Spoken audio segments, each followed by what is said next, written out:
All right. Thank you so much, Barbara. My name is Deborah Lytle, joining you from Philadelphia today. It's a real pleasure to be able to present this content. I work within ORO as a portfolio analyst, and today I'm joined by Tanya Peterson.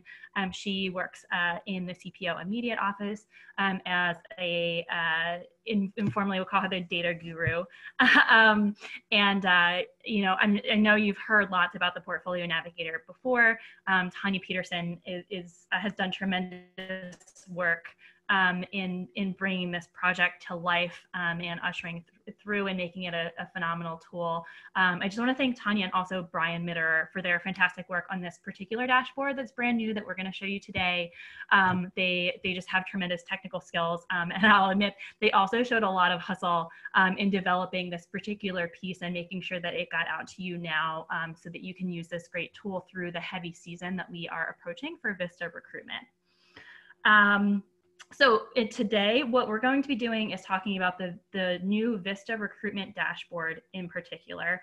I just want to acknowledge that Tanya and I both have experience in the field directly overseeing VISTA projects. We both worked in the legacy structure as program officers. So I was in the Pennsylvania office for a long time, and Tanya worked in the Ohio State office herself. So we've been in your shoes in terms of you know, managing all the moving parts and pieces of VISTA recruitment and placement. We understand that for some of you, your experience with this might be quite limited so far, while other folks on the line have extensive experience with VISTA recruitment from past roles. And so while some of you have done this hundreds of times, we know that others have done it maybe a few times or not at all. There are a lot of moving parts to VISTA recruitment. It can be tough to stay on top of, particularly as we work towards our heavy onboarding season in the summer. And so our goal is to show you a new way of managing this work. So VISTA recruitment, of course, continues to involve close coordination with our sponsors. Actions still happen in the portal. And all of these great charts that we're going to show you, they have lots of information, but that's always going to be complemented by your own knowledge of each project's plans. You know, the agreement that you've come to with project directors about what slots they're developing and how those are being filled, on what timelines, those sorts of things. Kim, if we could, I would love to throw up our poll. We do have a quick poll today. We just wanted to get a sense, you know, like I said, the experience with recruitment is a little bit varied, but we want to get a sense of how comfortable people have become using the Portfolio Navigator. So just two quick questions here about how often you use the Portfolio Navigator and what you tend to use it for. So for this particular work with VISTA recruitment, you know, and we're really talking about the full process from when service opportunity listings first get entered by those sponsors all the way through to VISTA's starting service and taking that oath. You know, we're hoping that you will use this Portfolio Navigator tool to help manage this work more efficiently and effectively. So four main sort of strategies that we're gonna talk about today.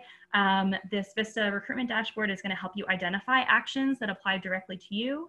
It's gonna help you prioritize actions. We'll also show you some ways it can help you get out ahead of hitches that can throw a project off its schedule or hinder its success. And we'll also look at how you can use this to oversee a project's overall progress and provide appropriate training and technical assistance. Okay, so nice results in the polls. Thank you all for weighing in.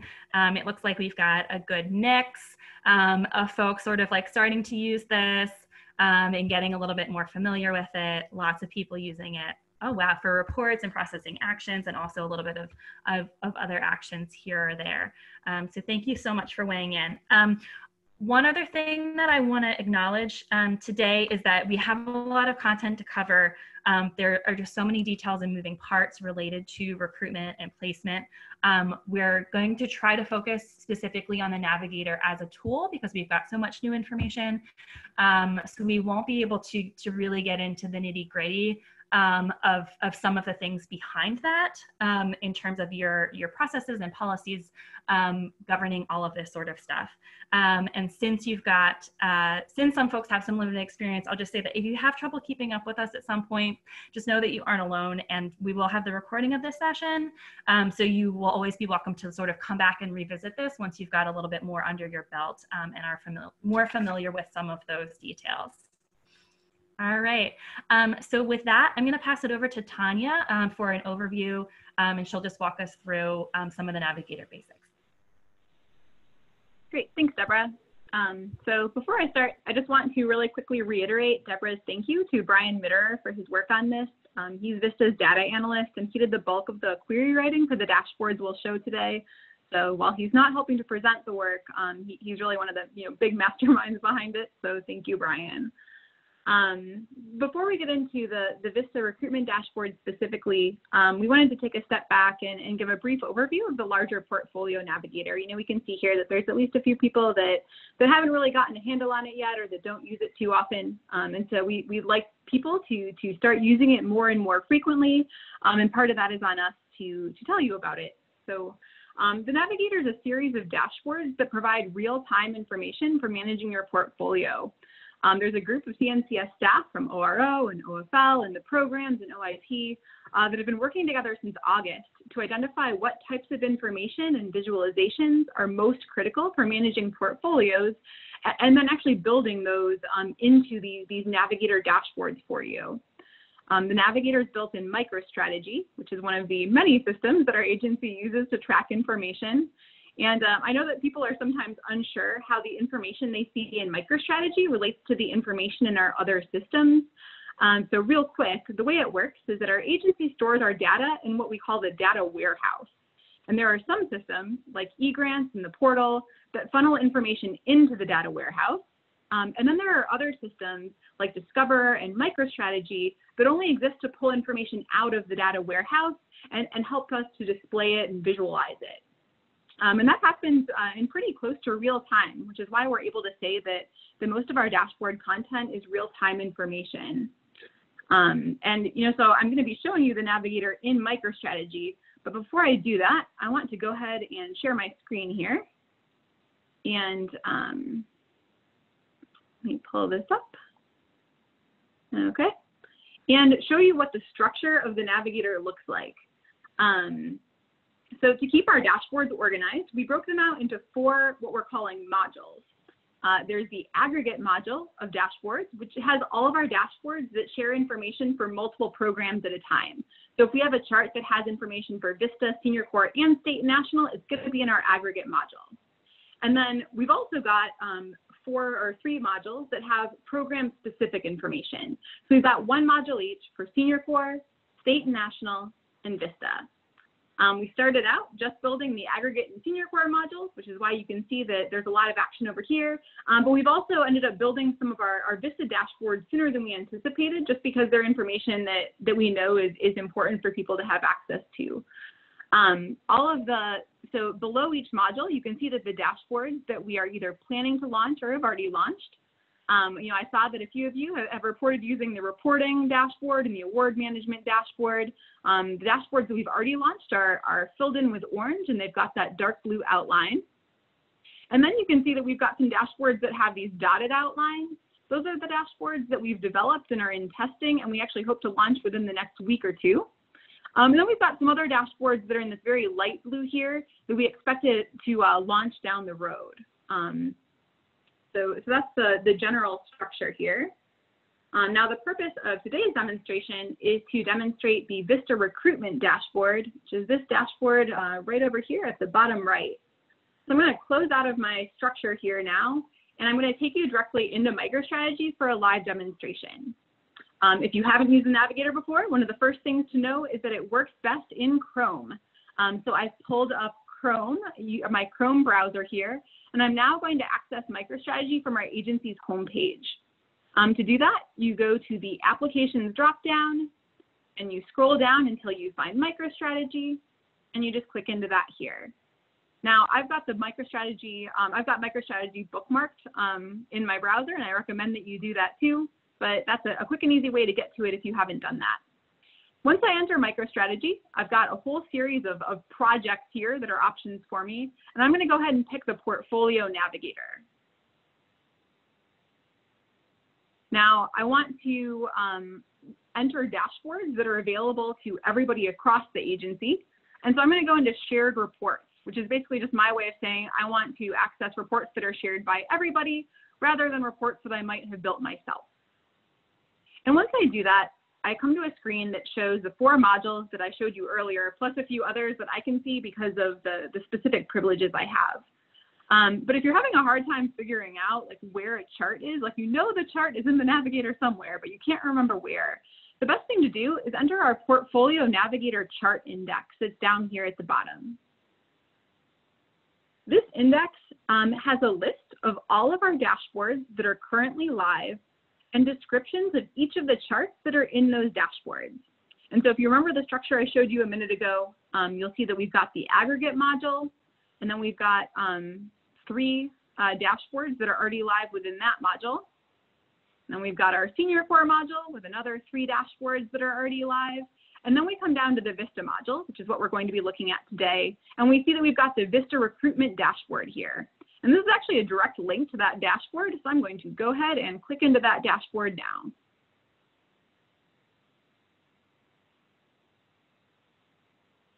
All right, and that's pulled up.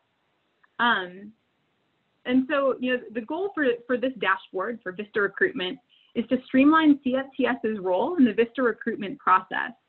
And for the purpose of the dashboard, we consider the CNCS staff role to encompass 4 related activities. First, approving VISTA assignment descriptions. Second, approving opportunity listings, which are essentially the public position posting that people can apply to. Third, reviewing and approving VISTA applications.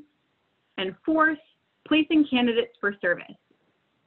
So each of these activities has a unique set of information needs, and we know that eGrants in the portal aren't always set up in a way that fully addresses those needs. And so we hope that through the charts in this dashboard, we're able to share information with you in a way that's more organized and digestible. We're also really excited about a few fields in particular that can replace what would otherwise be a manual calculation with information that we pull directly from the system, and basically we do that calculation for you. So we're going to give you walkthroughs of these specific charts, but I also want to take a step back and show everybody like how to use the dashboard as a whole. So the first thing to know is that each dashboard has multiple tabs. These are tabs down here at the bottom, and they work kind of like Excel tabs if you use Excel. So we've got a tab for each of our charts. So you can see a VISTA Candidates in Progress tab, a Member Candidate Summary tab, Opportunity Listing, VADs, and then the last tab in every dashboard will always be a Key Terms and Information tab. So if you're ever looking at charts in our Navigator or in one of our charts or dashboards, and you just don't know what a specific term means, you can always go to the last tab of the dashboard and look up that term in our Key Terms list. The lists are always broken out by chart. So each of the tabs in the dashboard will have its own separate list here. We've got information on the key terms and the filters, and then brief descriptions of the charts as a whole too. So I'm going to hop back over to one of our charts. Within the charts themselves, the top of the chart is always going to have the chart filters. A lot of the filters are the same across charts, so you should recognize region, org state, organization, portfolio manager. Those are pretty standard for all of the charts in the entire Portfolio Navigator, but then we'll also have some filters that are specific to the charts themselves.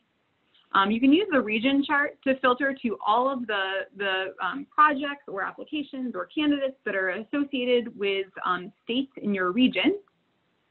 You can filter by state to see all of that same information, but for a single state at a time. You can filter by organization to see all of the information associated with a specific legal applicant or project sponsor, sometimes known as a grantee. You can filter by portfolio manager to see information about all of the projects you manage. And I think that for the most part, portfolio managers are probably going to find that portfolio manager filter to be the most helpful and precise way to get the information that you need. Apart from the filters at the top, we've got the actual chart content here in the middle, and then we'll always have a brief description of the chart down at the bottom. I know that especially when you're working on the laptops, this information can look pretty condensed sometimes. And so one recommendation we have for you is that once you've applied all the filters that you want to apply, you can maximize the chart content in the middle by clicking on these little diagonal arrows on the upper right of your chart. So the chart content takes up more of the screen and you can see it more easily. When you want to move to a different chart or apply different filters, you can just click on those same arrows again and the chart will kind of pop back down. The last thing I want to show you in terms of how to use our dashboards is how to export this information to Excel. I know that the intuitive thing is to like go to a file menu up in the upper left or try to export this entire page. But what you actually need to do is export the content that is specific to the chart or like the data set itself. And you do that by going to the upper right corner of the data chart and clicking on this little down arrow and going to Export Excel. And this will export a really clean Excel spreadsheet for you of whatever you filtered to. So if you apply a portfolio manager filter before you export, you will only get the results that would be appropriate for that filter. You can see that I've opened the Excel spreadsheet here that I just downloaded and it's looking pretty good and pretty well formatted. So, and then I can just, it actually opens up a new tab in your browser to do that export. So you'll just want to go back to your dashboard tab to re-enter your dashboard. So with that, I'm going to pass things off to Deborah to give the first chart overview here.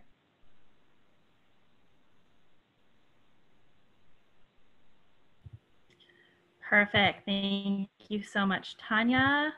Let me get my screen up here. Okay.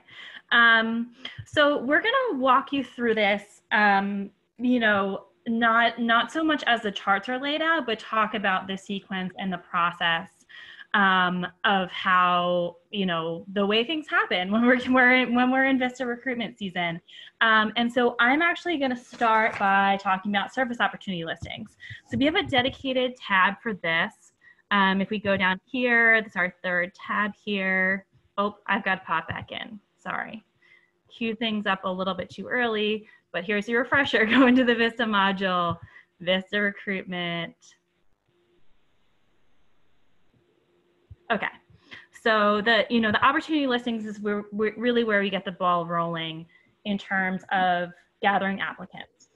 So this tab has one chart. It's going to show us all of the service opportunity listings that are already live or that are pending CNCS approval. And we've got a filter up top here so we can drill down to one or the other.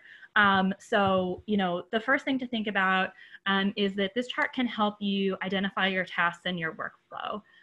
So I could drill down to a specific portfolio manager, for example. I can, let's say that I am LaVera Butler, and I'm actually covering for Lee Cameron this week too, because she's on vacation. Hopefully she's somewhere warm. So we can drill down and get a shorter list here, and then we can actually pull out the ones that are live and just look at what's in our work basket pending approval. So there we go, we have a list, and we can sort these different number of ways. We could group them by project, either with another filter, or just a sort. We can sort ascending or descending on this listing title column or any of those other columns. So just some ideas for how you can use this to identify, like, what are the actions that are coming up right now for my portfolio or for work that I'm overseeing or covering, if you want to look at a couple different people. We have got 3 different columns that relates to states in this, moving on to something slightly different. So most of the time these are the same, but it is also important to note that when they're different, because that can give you some clues into what work needs to happen and how. So over here on the far left, we've got organization state. That's where the sponsor is headquartered, and so that does tie always directly to the region that's managing the project with ORO. We've also got the listing approval state. This dictates which state's work basket is listed, the listing will show in for approval. So if you have a project that perhaps was managed somewhere other than the organization state in the past, you might see that this is different. And then the last thing is the application approval state, and this tells you when someone applies to this listing and they're selected and accepted as a candidate, or I guess applicant, whose work basket is that application going to show in? And so again, most of the time it's the same, but some of the time it's different.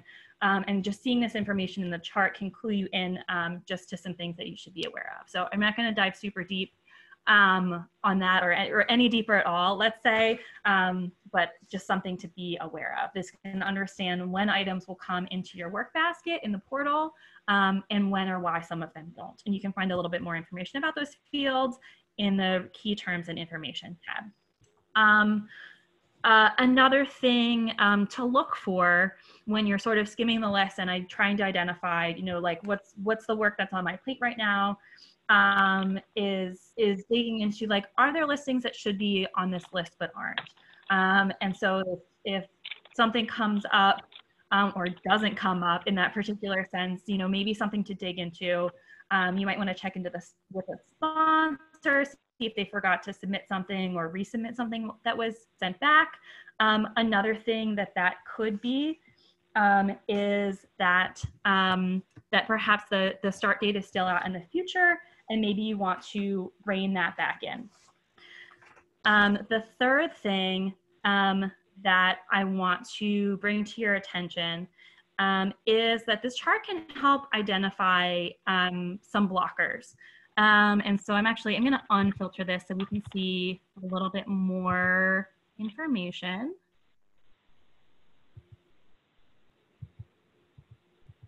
Okay. So, you know, I said sometimes things won't show up if the start date is still in the future. Another thing you might want to look at sometimes is the end date. We do have, it's just such an interesting data set to work with and really tricky, as Tanya or Brian will tell you. If we sort by end date, we can find some funky things here too. For example, we have some listings that are live that said that they were, you know, they stopped accepting applications in 2019, or even as far back as 2016. So that's a field that sorting that can be really powerful in helping you identify some things that might be off. On the flip side, you know, we also have some where the end date is really far out in the future. One goes as far out as 2106. And so just an idea for how you can use this chart to identify maybe some points where you might want to check in with the sponsor and confirm whether that's what they want to be showing or if they want to make some adjustments. This, I'm going to point you to this application over here. We've got applications submitted in the last 14 days, the second column from the right. If this is really helpful for identifying those listings that are getting no or very few applications. So I think, you know, we've got a couple explanations for this. You know, maybe it's just an assignment that's really hard to recruit for. It's in a remote area, or it requires some real technical skills and it's just tough to find those applicants. That could be the case. But that also can be an indicator that something is off in the listing. And so that's a good thing to take a look at and see if you might want to have a conversation with the sponsor if you find that there might be an opportunity to adjust that. The last thing that I want to point you to on this particular chart is this recruiting for role column that's like kind of sort of in the middle here. And so this one pulls from a couple different data points within the listing. If all those indicators point in the same direction, then it lists the role. You know, most of these are for VISTA member. We have a summer associate one. I'm sure we could find some leader ones if we scroll down a little ways as well. But like I said, we're looking at a couple different data points to confirm this. And if there's a conflict there, then it will actually show up as a role conflict and point you in the direction of what might be off. And so just to give you an example, for this second one that we're seeing here, it says VISTA member, there's a conflict with the opportunity title. So we look over here, we see it looks like they're actually looking for a leader. So we've got a little bit of a flag here. They might have trouble drumming up eligible applicants if they're looking for a leader, but they've got the wrong role connected in their service opportunity listing. So it might be something to take another look at. That could be a problem, a reason why we're seeing low numbers over here in the applications submitted. So that's opportunity listings. Now I'm going to pop over and show you a little bit about VADs. So we're going to come over to this fourth tab here, active and in-process VADs. So projects need to choose an approved VAD, an active VAD when they select their applicant, and so the relevant VAD should be available by then, at the absolute latest. Normally you're going to want to see that and get that approved sooner than that. So again, we can use this chart to help us identify tasks. So again, you can use the status filter to drill down to just the ones that are pending. You can sort by a particular person. I find this particularly powerful because in your portal baskets, normally you're seeing everything related to a particular state or a set of states. And you might not actually be seeing everything that's related to all of your projects, depending on where their organization headquarters are and where what the grant number or the program state is connected to that. So this is a good way, drilling down to yourself as a portfolio manager is a great way to make sure that you're seeing only the things that pertain to you and all of the things that pertain to you. Okay, so once you can look at pending listings for a particular person. You've got all these different columns. You can sort by different ones. As Tanya said, you can export this. And this really, one of the powerful things about this is you can also just see everything related to a particular project. So we could drill down. We could pick, let's say, Housing Action Illinois. And that's going to give us a view of everything that they've got in the hopper in terms of VADs. I'm going to go back to show things that are approved as well as pending. And that gives us a good scan on, is everything there that should be there? Are there VADs that they're going to need soon that aren't in there yet? This one's quite a big project that I happen to pick, so we've got quite a long list.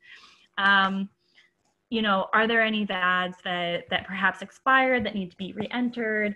If there were any that were sent back that we're waiting for, have those come back through. One thing that I'll note is you've got a VAD link over here in the last column. What you need to do in order to be able to use that, it's super handy just to have that at your fingertips, but you do need to export the chart and also be signed into the portal, and then you can just click on that and it'll take you right there. Okay, my last point, and I think this for VADs, and I think this really applies to opportunity listings as well. I really like this actually as a tool for communicating with sponsors. It's nice that you can get this one chart that shows everything. So it can be a great communication tool. You could export it, you could tweak it, you could highlight some items, add some notes, bounce it over to the sponsor, say, I have follow-up questions on these 5. Or here's what we have. Does this look right to you? So it's a great way, especially when you've got a lot of VADs, a lot of listings, like for this Illinois project, to stay in close touch with a project director about that. All right. So with that, next up is applicant review and approval, and I'm going to pass it back over to Tanya for her to show you that what we've got for that. Great, I'm going to start sharing my screen now. Okay, Deborah, can you see my screen? Yes, I can. Great.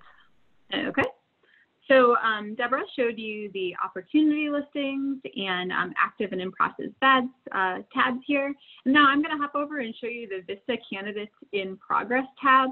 That's the first tab in this dashboard. And there are 3 distinct activities that we want to help you complete through this VISTA Candidates in Progress tab. So the first thing we want to do is we want to give you access to a list of applicants that we've not traditionally been able to track very easily. And that's applicants that have been selected by the project sponsor but haven't accepted the position yet. So to do that, we are going to go up to this application status filter here, and we're going to filter to pending candidate acceptance. And actually, you'll see that there are 3 different status options to choose from here, and I'm going to walk you through each of those. But for now, I'll pick this pending candidate acceptance option. And so candidates that are pending candidate acceptance or in this status don't appear in our portal work basket until they accept the position. And so really the only other way for you to find the applicants that you're seeing on the screen now would be to enter the recruitment work basket from the grantee side by logging into an individual project account in eGrants. So it's kind of cool that we're able to provide them as a list here.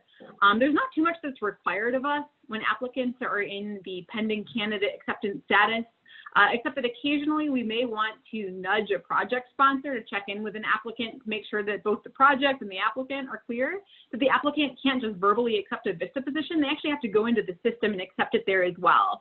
And so if you have a project that tells you that they've selected their candidates, but you're not seeing them in your work basket yet, it could be because the candidates haven't accepted and they still need to go in and do that. So what you can see here is a list of all of the applications in our system right now that are pending candidate acceptance. And of course, you could further filter that by portfolio manager or state or region, to drill down to ones that might be of interest to you. So the second activity that this chart supports is application review. An application becomes ready for CNCS review when a project selects an applicant and that applicant accepts the position. So this is kind of the status that comes after pending candidate acceptance, right? And so when it gets to this point, pending CNCS review, it's our job to review the application and hopefully to approve that person for service. So if we want to see the applications that are awaiting our review, we need to change the application status filter here from pending candidate acceptance to pending CNCS review. I'm going to do that now and it will reload. And then I'm also going to pretend like I'm a portfolio manager here. I'm going to further filter my results. Today, maybe I'll be Melissa Allen. We'll go ahead and pick her here. So now it's filtered to just showing the applications that are pending CNCS review for Melissa Allen. This is nice because our normal portal work baskets show all of the applications that are pending review for all of the projects in each state, regardless of which portfolio manager they're assigned to.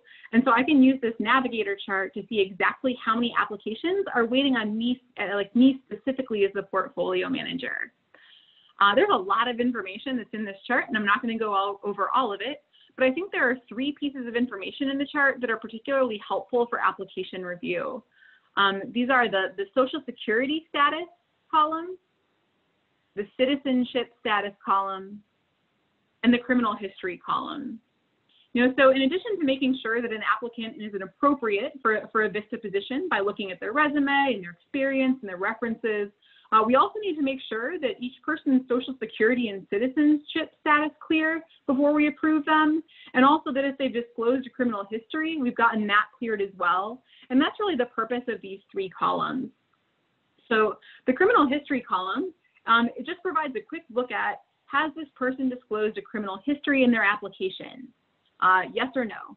And so you can see that, in the first column here, the first person has not disclosed a criminal history, but the second person has. And so instead of a no, we see yes. I might use this column on the front end to identify applications that I want to prioritize for review, since I know that criminal history back and forth can take a while and it can take a little bit to get that cleared. And so that's one way that I might use this criminal history column, is just to see who I should prioritize. When it comes to the social security and citizenship statuses columns here, I think that the most useful pieces of these are that I can remember as a program officer, I would go through and I would review my applications, and I would be ready to approve the candidates, but then 1 or 2 of these statuses wouldn't be cleared yet, right? So it would still say pending instead of verified. And so at that point, I would just have to go back and click into the application every so often to see if they had been cleared so that I could approve that person. What I like about these columns in the Navigator is that they save you that work. They allow you to check to see whether the Social Security and citizenship have been cleared without having to log into the portal and look at each individual application. So, one thing we could look at here would be, especially if somebody has had, we've got a few people that have criminal histories here, but you can see down toward the middle, we've got somebody who has had their Social Security verified, their citizenship verified, they have not reported a criminal history. And so, once that application review is complete, we would know that that person's probably about ready to have their application approved, contingent on those other review pieces. So that's what I wanted to show you on the application review front. The third and final activity that this chart can help with is placement. Candidates enter our placement work basket in the portal once CNCS staff have approved their applications. And so, once we've gone through the application review that we just discussed, that person will move over into the placement work basket. And I'm going to refilter this chart to show people that are in that pending placement work basket. So instead of pending CNCS review, I'm going to select the pending placement status.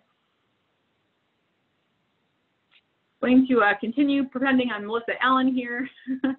And so you can see that Melissa Allen will have 2 candidates that are pending placement in her work basket. And again, there's a wealth of information about candidates in the Navigator chart, but for the purpose of today's demonstration, I really want to focus on a few specific places where this chart can be helpful. And it's actually basically like the last 4 fields in the placement screen that I think that the chart is most useful for. And I realize that not everybody has the placement screen in the portal work basket memorized, and so I'm going to go down and open that for you just to remind you what that looks like. So everybody should have in their recruitment work basket, they should have a placement tab. And then once you click into an individual candidate in that placement tab, you'll be responsible for making sure that the appropriate training has been selected, for entering their start and end date, for selecting a service category. And then for these last 4 fields here at the bottom, which is where I think the Navigator can be really helpful. That's the purpose code, the pay plan, adjustment allowance, and whether or not that candidate's relocating. So I'm going to hop back over to the Navigator here. And so the first of the fields that we just talked about is the purpose code. For the purpose code, one of the key things is figuring out whether or not someone should be placed as a cost share member. And we really don't have information in this chart that can help with that. But then the other piece is figuring out whether the project that the person applied to is a standard or support grant project or a program grant project. One of the ways that this chart can help with that is that we've got a project type field here. And so according to this field, both of these 2 projects are standard or support projects. And so that means that you would not be choosing the purpose code, the grant purpose code for these placements. The second field that's on our placement screen is the pay plan field here. You can see that this is just a whole long list of different amounts of money that VISTA members can be paid as their stipend money. And this field is really important, right? Because it tells us how much that member is going to get paid. Now, you would normally figure out which the pay plan to select based on whether that person will serve first on a program grant or standard project, which we already showed you that column that can help with. And then second, whether they'll be a VISTA leader, because VISTA leaders get slightly more money in their living allowance than standard members or summer associates. And then finally, you determine the pay plan based on the site address.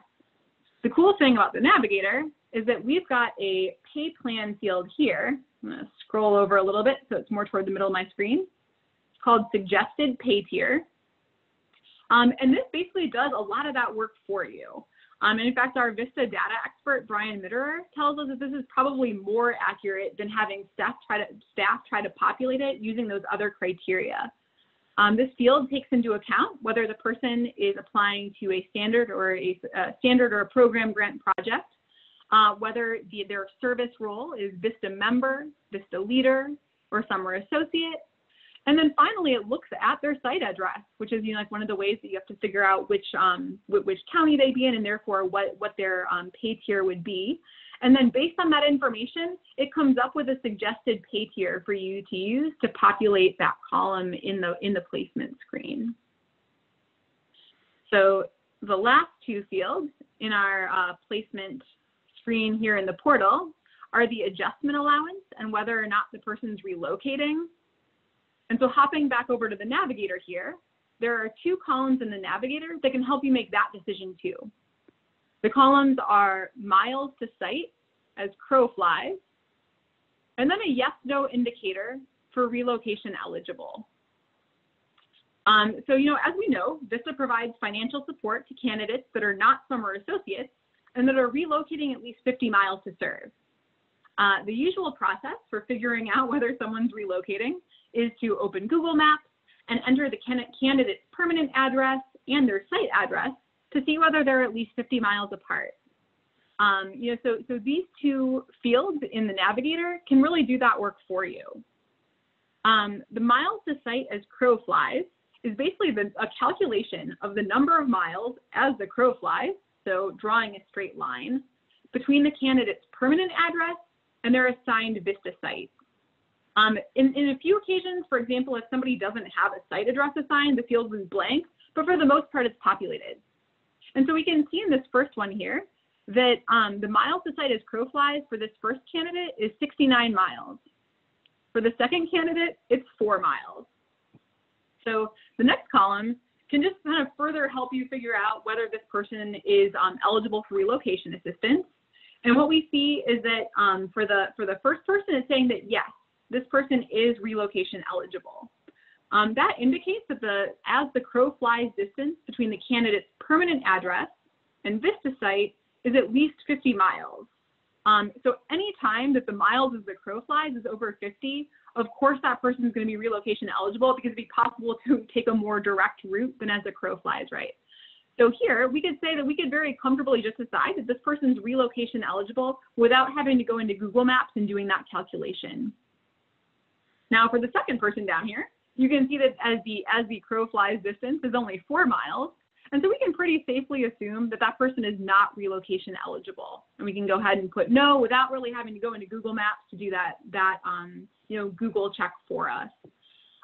In some cases, the miles as the crow flies is pretty close to 50. And in those cases, it will either just say this relocation eligible will say maybe, because we aren't sure from looking at these calculations, and we want you to make a final determination. And then in a few other cases, the site address won't be selected for that candidate, which is kind of a different issue that has to be addressed. But in those cases, the relocation eligible column will say unknown since the system can't make a determination. But we really just hope, I remember as a program officer, it was pretty time consuming to have to open Google Maps and enter the site address and the permanent address and see how far apart they were. And so I think it's pretty handy that this chart can do that for you. Those are the main things that I wanted to show in the VISTA Candidates in Progress chart.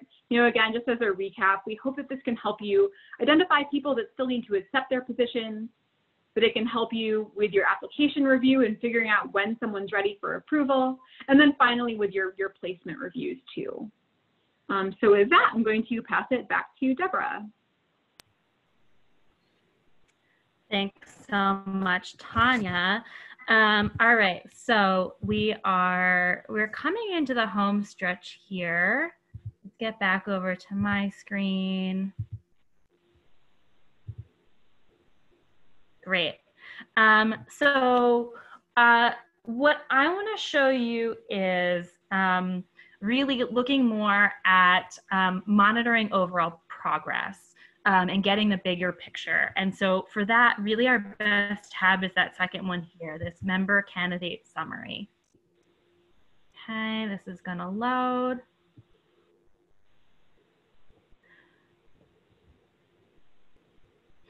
So this is where we really get a good view of how people are moving through the process. In terms of individuals, as they start to move from an applicant who is selected by a project through accepting their position, being approved by by field staff to being placed in a VMO, and then you know, starting their service term. Aha, here we go. So we've got 3 charts on this page. And this tab is really intended to be able to give you a look at project by project, so looking at an organization. It focuses less on specific actions and again, more on this big picture. So the best thing to do with this is to really just search by organization. I like this org state filter actually for kind of narrowing down the other filters. So if I go to Pennsylvania over here, it's actually going to narrow this organization list for me, so that I just have a list of the sponsors in Pennsylvania, and then I can choose from those rather than a more unwieldy list of all sponsors. So here, you know, I think, you know, we're just sort of approaching the beginning of this heavy season. So if I look at an organization that I was working with not long ago at the University of Pennsylvania, we can see sort of start to put together the pieces of the puzzle.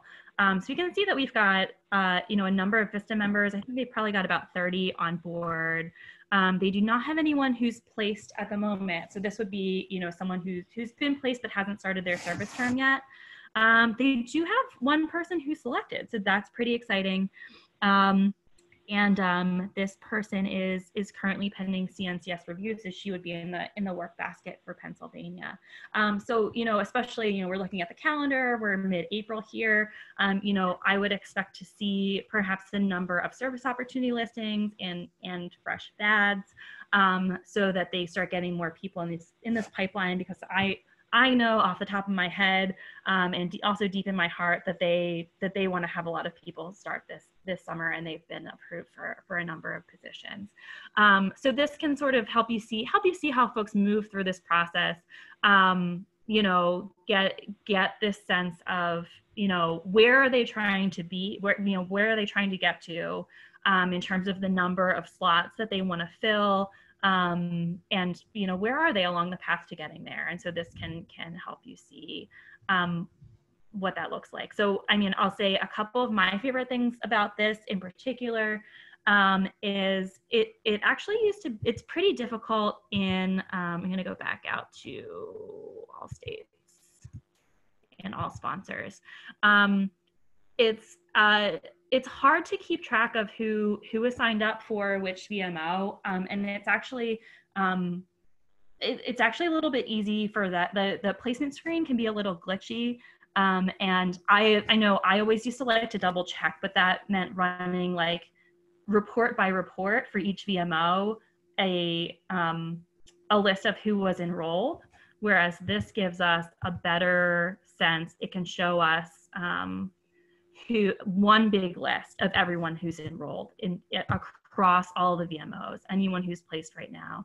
And that could actually include our reinstating members who are placed but not signed up for a particular VMO. So here I could actually, I could sort this and expand it as well.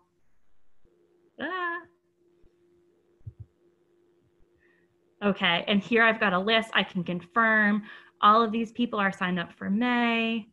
We scroll down a little bit further. Again, this is a national list. I'm not filtering it all, so it's quite long. We've got some folks already signed up for June, you know, and we've got maybe about a dozen or so people down here at the bottom who are placed but aren't enrolled in a particular VMO. So maybe we want to double check. Actually, it looks like a lot of them are summer associates, so that probably explains that. But just a good way to double check that folks are actually enrolled in the event that you intended to put them in, and just see that there. All right. So on that, I'm gonna pause my share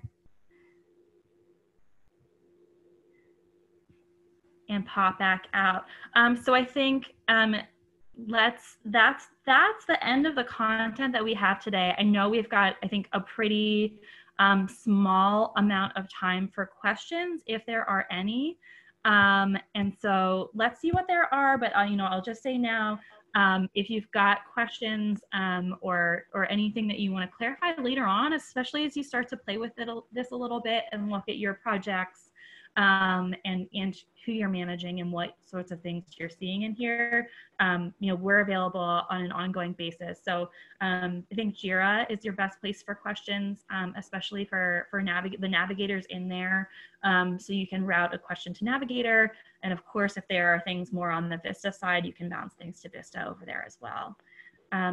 So Barbara, are there any questions that you think would be suited to take now?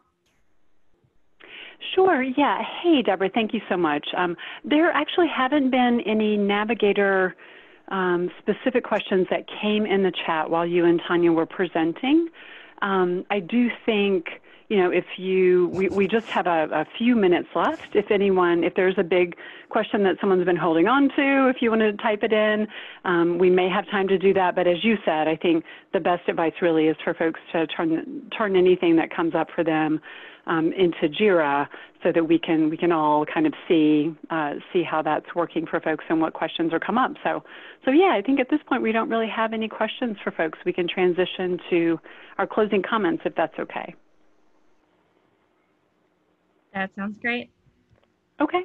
Well, I know we are switching the screen back. We just have a few closing items to wrap up, and while the visual is doing that, I just want to say, this is Barbara again, really want to thank Deborah, you and Tanya both for spending time on the session today and all of the information that you shared. It was incredibly helpful. I know for me, and I'm not a portfolio manager or a program officer, so hopefully for all of you guys listening, this was a really, really good tour. We are, of course, always interested with Team VISTA. We're always interested in feedback on the webinars that we're providing and the other training resources. So hopefully on the screen right now and in your chat in just a second, you'll see that there's a link to a survey. We would love it if you could take a few minutes. The survey is actually going to be open all week, so if you need to log off in a moment to deal with something else, please do come back to this. We, again, would love your feedback sometime this week. And then after today, of course, we have a number of next steps and ongoing trainings and resources for you.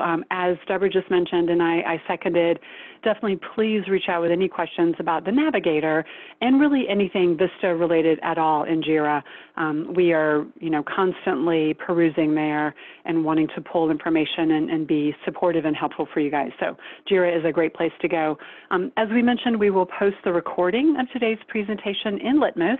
It'll take us a few days to get that done, but I'm feeling pretty good, if technology is our friend, that it'll be ready by the end of the week for folks. So just a heads up on that. Our next monthly webinar for VISTA and our ORO colleagues will be on May 14th from 3 to 4 p.m. Eastern. And at this point, we're looking at presenting on the VISTA training program and also VISTA outreach, what we do at headquarters and why we do what we do for training and outreach. So those are our tentative topics for now. We'll, of course, confirm with you all in just a couple weeks for that May 14th session. So, and of course, we'll all continue to stay in touch and share information as we're refining our curriculum and continuing to build out the VISTA training for ORO. So again, thank you guys so much. Thank you, Deborah and Tanya, for your genius and your patience. Thanks to Mike and Kim for all of the Zoom management. And really, thank you very much to all of our regional office colleagues. It was a pleasure to spend some time with you this afternoon, and we hope you have a great rest of your day. Thank you so much. This will conclude our presentation, and you may now disconnect.